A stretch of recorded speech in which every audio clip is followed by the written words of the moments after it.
Bismillahirrahmanirrahim. Assalamualaikum warahmatullahi wabarakatuh. Waalaikumsalam warahmatullahi wabarakatuh. Selamat pagi anak-anak. Pagi, pagi, pagi. Alhamdulillah. Gimana kabarnya hari ini? Alhamdulillah, luar biasa. Allahu Akbar. Alhamdulillah. Mungkin hari ini Bapak akan belajar mengenai tentang bab 2, yaitu memahami hakikat dan membuktikan perkawinan dengan suami. Sebelum kita belajar, marilah kita berdoa dulu, ya. Berdoa dalam hati bergerak.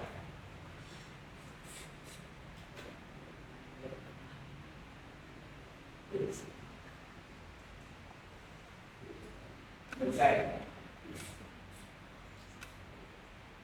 Baiklah, untuk hari ini Bapak akan ngabsen dulu ya, karena absenannya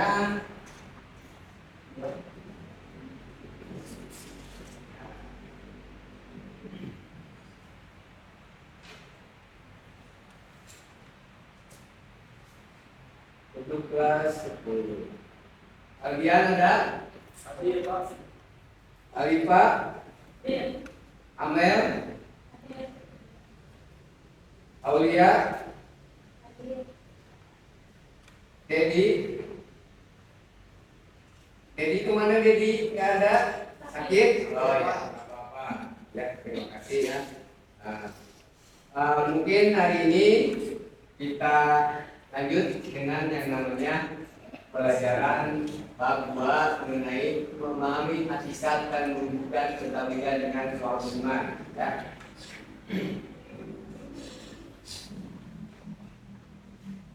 Mungkin kalian pernah mendengar suami iman itu ada beberapa hal yang harus kalian tahu.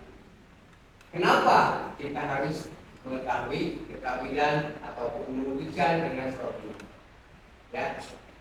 Ada yang tahu? Bagaimana cara kita menerapkan dalam kehidupan di keluarga, di rumah, ataupun di lingkungan masyarakat dalam mewujudkan suami iman? Di sini kalian pasti akan mengetahuinya.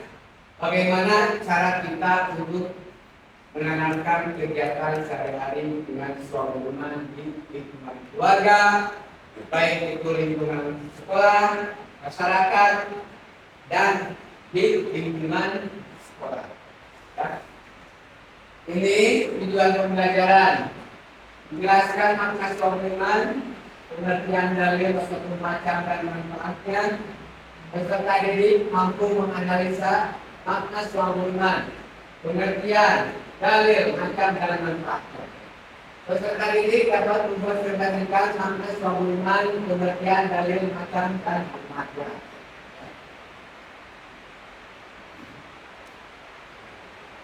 Di sini dalil tentang suami iman, Quran surat Al-A'raf ayat 54. Coba bacakan siapa?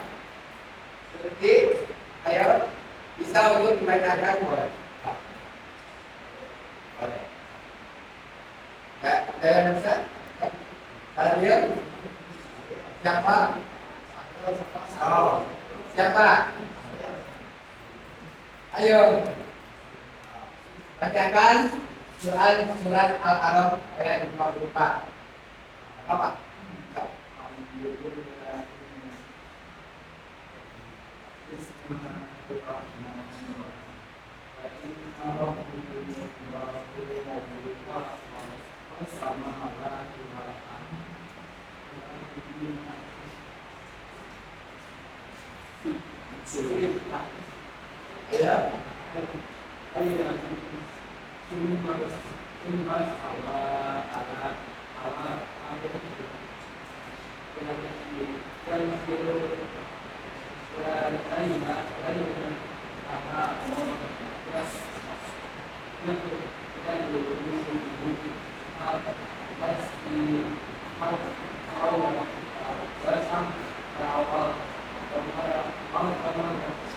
Ya,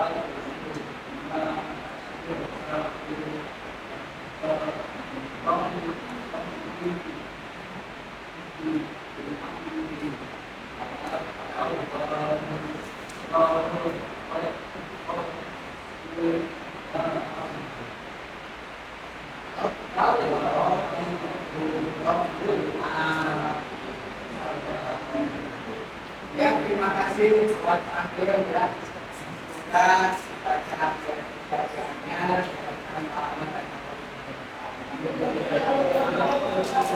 ini adalah dengan surat Al-Araf ayat 54 tentang bagaimana dari penciptaan suatu.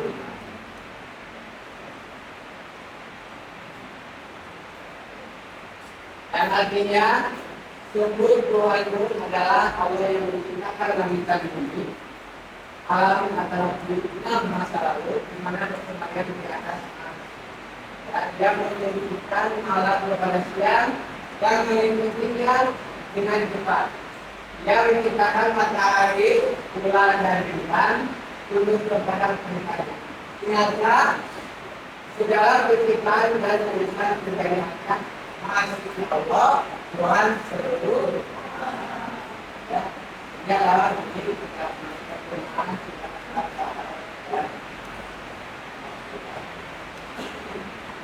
Jadi ada juga hadis riwayat Muslim.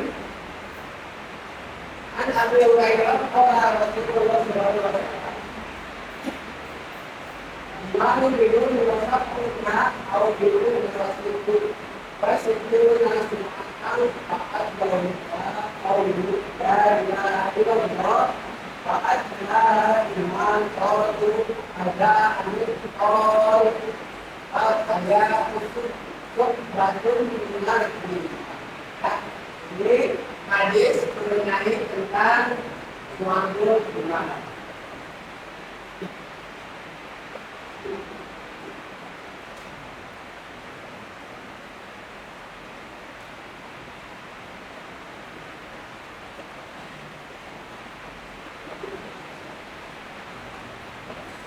Terjemahan hadis riwayat Muslim. Dari Abu Hurairah radhiyallahu anhu berkata, Rasulullah SAW, iman itu ada 73 atau 79 cabang, 63 sampai 69 cabang. Yang paling utama adalah ucapan La ilaha illallah. Sedangkan yang paling sederhananya adalah menunjukkan sesuatu yang bagus dan jalan. Dan malu itu salah satu cabang dari iman. Ya, sampai sini ini hadis mengenai riwayat. Ya, jadi begitu kuatnya suatu iman dalam ketahuan diperkuat dengan Quran surat Al-Araf ayat 4 dan hadis riwayat Muslim.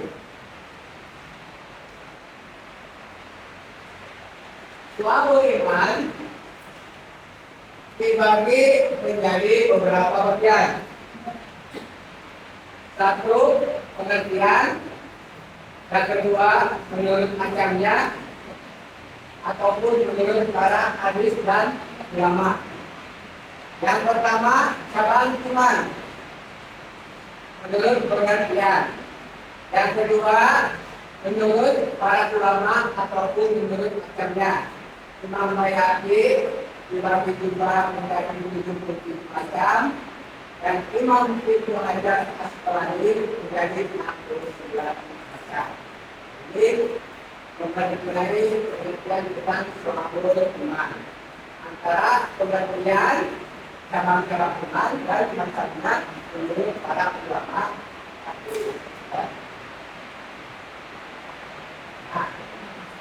Dari 69 suatu iman menurut Ibnu Hajar Asqalani menjadi 3 bagian. Pertama, cabang iman yang berkaitan dengan amal hati. Ya, ini adalah amal hati. Ya. Yang kedua, cabang iman yang berkaitan dengan amal anggota badan. Ya, ini amal ya. Yang ketiga, cabang iman yang berkaitan dengan amal lisan. Ya, berarti amal lisan itu adalah perkataan.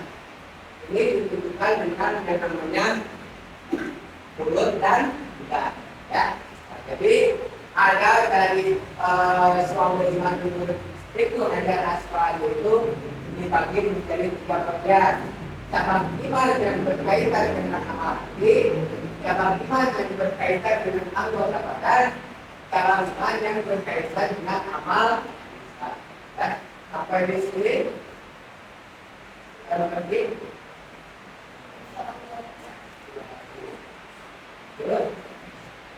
nah, dari 24 cabang yang meliputi keyakinan tadi, ada beberapa poin. Pertama, beriman kepada Allah Subhanahu wa Ta'ala.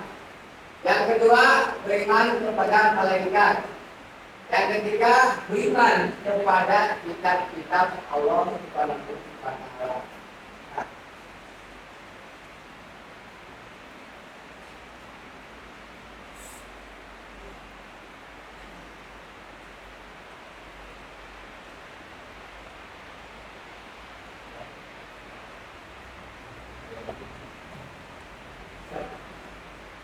Nah, di sini menurut cabang-cabang ada beberapa 7 macam iman yang berkaitan dengan amal lisan. Ya. Amal lisan juga, manusia pokok juga, ya, melakukan kegiatan sehari-hari. Yang pertama ada melafalkan kalimat tauhid. Ucapan dari sebenarnya la ilaha illallah. Ya. Terus yang kedua membaca Al-Quran, ya, membaca Al-Quran.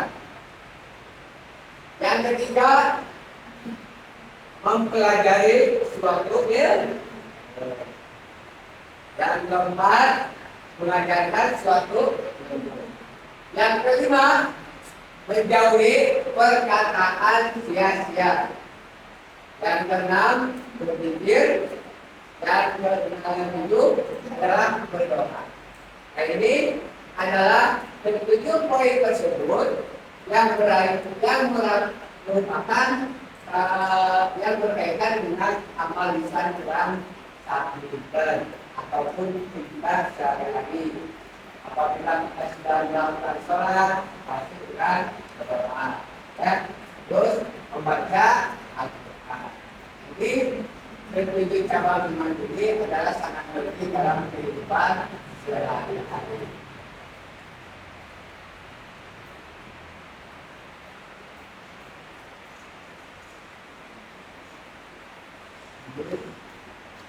Manfaat suatu iman, ya.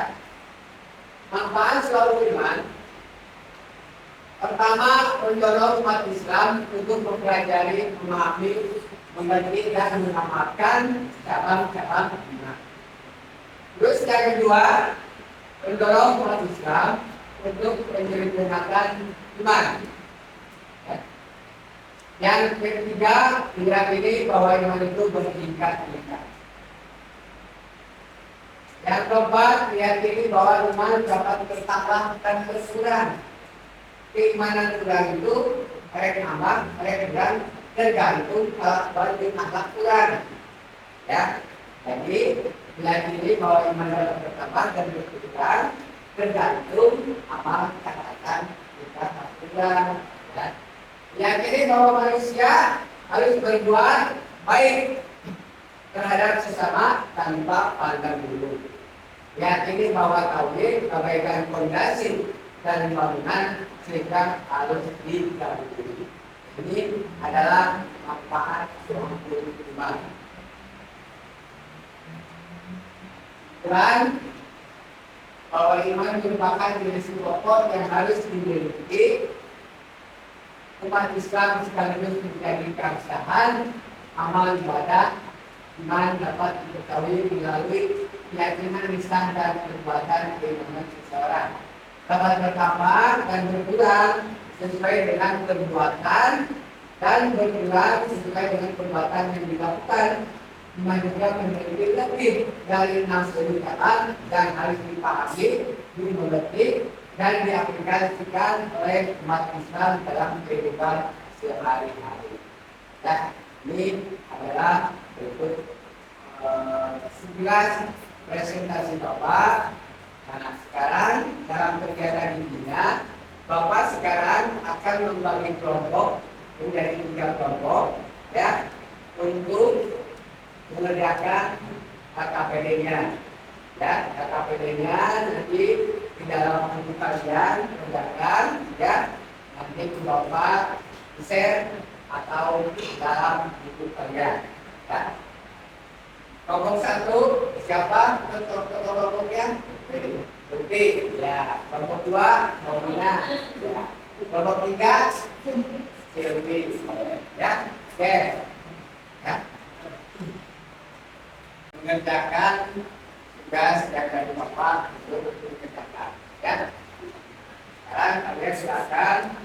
Tugasnya adalah pertama mencari Quran yang berhubungan dengan dalil Rasulullah, ya, sosok, ya. Terus yang kedua, bagaimana cara menanamkan sebuah iman itu dalam kegiatan di lingkungan keluarga ataupun kalian di lingkungan sekolah, ya, itu yang kedua. Terus yang ketiga, kalian presentasikan ke depan dalam jangka waktu, Bapak dikasih waktu 10 menit untuk mengerjakan. Silakan kalian kerjasama dengan kelompok masing-masing. Bapak dikasih waktu 10 menit. Ya. Silakan presentasikan dengan kerjasama timnya. Ya. Nah, nanti satu persatu kalian duduk ke depan dan mempresentasikan hasil. Ya. Ya, silakan kalian untuk bekerjakan terlebih dahulu. Bapak kasih waktu 10 menit. Sudah habis, silakan kalian untuk presentasikan ke depan, dimulai dari kelompok 1. Ayo, siapa kelompok 1? 2 orang ke depan, 1 orang. Tidak apa-apa, silakan. Stop, depan. Saya silakan hasil kelompok diskusi kalian. Assalamualaikum warahmatullahi wabarakatuh. Waalaikumsalam warahmatullahi wabarakatuh. Kali ini saya akan mempresentasikan hasil yang kami hasil ini berfokus terhadap bagaimana kita bisa yang salah dalam berbaga untuk karena kehidupan yang medis dan pertama tauhid dalam keluarga. Kita dalam masalah ini menanyakan anak tentang yang mengenal Allah melalui guru rumah pelajaran tauhid seperti mengenalkan Asmaul Husna dan Nabi, sholat berjamaah di rumah, mengutamakan pelaksanaan sholat berjamaah untuk memperkuat iman dan kebersamaan dalam keluarga. Keadaan orang tua menjadi contoh dalam kejujuran, kesabaran dan ketakwaan, referensi Al-Quran dan hadis Al-Quran dan perintah karena keluarga untuk menunjukkan sholat dan bersabar dan kamu dalam mengerjakannya. Yes, juara surat atau ayat 132. Hadis setiap kalian adalah pemimpin dan setiap muslim akan diberikan jawaban atas apa yang dipimpinnya. Hadis riwayat Bukhari dan Muslim. Solusi yang terdepan: membuat jadwal ibadah keluarga seperti membaca Al-Quran bersama setiap malam, mengatur waktu khusus untuk diskusi keislaman dalam keluarga, penetapan dalam kehidupan sehari-hari, kebiasaan misalkan sihir saat berdoa dan kesehatan pendataan keluarga, mengadakan hiburan dan keadilan dalam hubungan keluarga antar keluarga. Baik, hanya segitu saja. Bisa jadi saja Mohon maaf dan selamat datang. Assalamualaikum warahmatullahi wabarakatuh. Assalamualaikum warahmatullahi wabarakatuh. Waalaikumsalam warahmatullahi wabarakatuh. Saya perwakilan dari kelompok 2 akan menjelaskan tentang hasil diskusi kami tentang penerapan soal beriman dalam perhitungan lima setelah kita diri sendiri. Kejujuran dalam tugas. Setiap anggota tim harus bekerja dengan jujur tanpa mengambil keuntungan pribadi. Sabar dan toleransi. Yang kedua adalah sabar dan toleransi. Menerima perbedaan pendapat dengan lapang dada dan bersabar dalam menghadapi tantangan. Yang ketiga ada amanah. Bertanggung jawab atas tugas yang telah diberikan. Berikut ada referensi Al-Quran dan hadis. Dalam Al-Quran, dan tolong menolong kamu dalam kebaikan dan takwa, dan jangan tolong menolong dalam dosa dan kemusuhan. Dalam Quran surat Al-Maidah ayat 2. Dalam hadis, seorang muslim berkumpul lainnya seperti bangunan yang saling menolong satu sama lain dari hadis riwayat Bukhari yang tidak Muslim. Solusi yang membentuk aturan terjadi dengan menceritakan oleh soal beriman seperti menghormati waktu dan menjaga komitmen. Menyelesaikan konflik dengan musyawarah.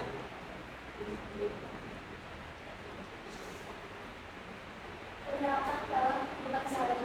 Dalam tugas kelompok, setiap anggota harus menghadapkan kerjasama, membagi tugas secara adil, dan menyelesaikan tanggung jawabnya. Menggunakan etika Islam dalam komunikasi seperti kata balik dan menghindari rasa takut. Dan segitu saja yang bisa saya sampaikan. Terima kasih atas perhatiannya. Wassalamualaikum warahmatullahi wabarakatuh.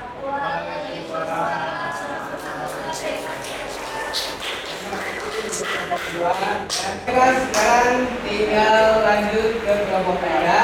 Tapi sebelum kelompok ketiga lanjut, apakah ada pertanyaan untuk menyangga?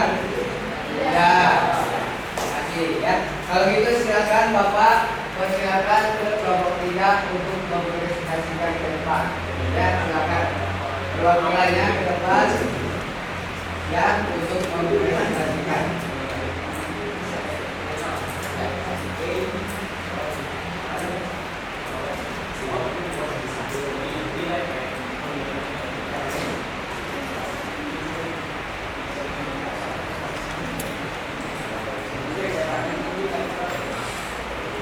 Assalamualaikum warahmatullahi wabarakatuh.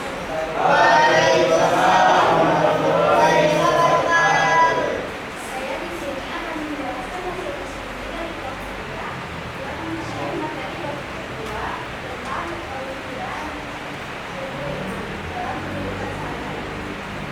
Jadi hasil diskusi kelompok 3 mengajukan tentang metode dan sebagainya. Dari pemahaman yang terbuat dari usaha sehingga meningkatkan rasa tanggung jawab dalam pemerintahan dan interaksi sosial. Berdoa sebelum melakukan aktivitas seperti bekerja atau belajar. Penerapan suku lingkungan berakhlak baik, berbuat baik kepada tetangga, seperti saling membantu ketika ada kesulitan. Kelima, menyisihkan sebagian harta untuk membantu sesama. Referensi Al-Quran dan hadis.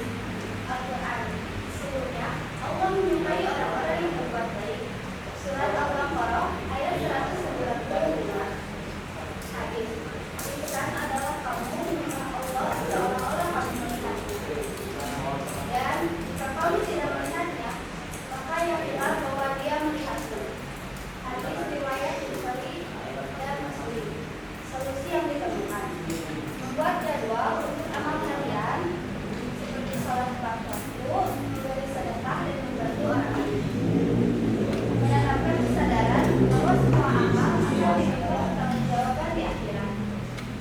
Penerapan dalam kehidupan sehari-hari. Mengutamakan kejujuran dan tanggung jawab dalam pekerjaan atau belajar. Membantu orang tua di rumah dan memenuhi perintah sebagai bukti dan rasa syukur. Baik, sekian dari kelompok 3. Barangkali ada yang ingin ditanyakan? Terima kasih. Sekian dari saya. Nun wal-qalam mimma yasturun. Assalamualaikum warahmatullahi wabarakatuh.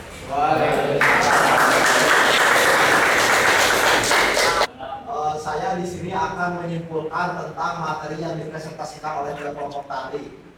Jadi kesimpulannya yaitu iman merupakan dimensi pokok yang harus dimiliki umat Islam sekaligus menjadi keabsahan amal ibadah iman dapat diketahui melalui keyakinan lisan dan perbuatan. Keimanan seseorang dapat bertambah dan berkurang sesuai dengan perbuatan yang dilakukan. Iman juga memiliki lebih dari 60 cabang yang harus dipahami, dimengerti, dan diaplikasikan oleh umat Islam dalam kehidupan sehari-hari. Terima kasih. Bukan Bapak ucapkan terima kasih atas kerjasama dalam pembelajaran ini, dan kesimpulan Bapak juga dengan suatu iman hakikat ataupun mewujudkan dengan suatu iman, maka dalam keadaan kita kegiatan sehari-hari di rumah, di sekolah maupun di lingkungan masyarakat, maka suatu iman kita harus melaksanakan dengan baik-baik. Yang pertama yaitu dengan lisan, yang kedua dengan niat hati, dan yang ketiga dengan anggota badan. Ya, karena dengan suatu iman juga mudah-mudahan kita termasuk kepada umat yang soleh dan soleha. Amin. Nah, sekian Bapak ucapkan terima kasih. Insya Allah minggu depan kita dalam pembelajaran bab yang ketiga, yaitu tentang larangan zina dalam melakukan perbuatan sehari-hari. Ya. Ada pertanyaan sebelum Bapak tutup?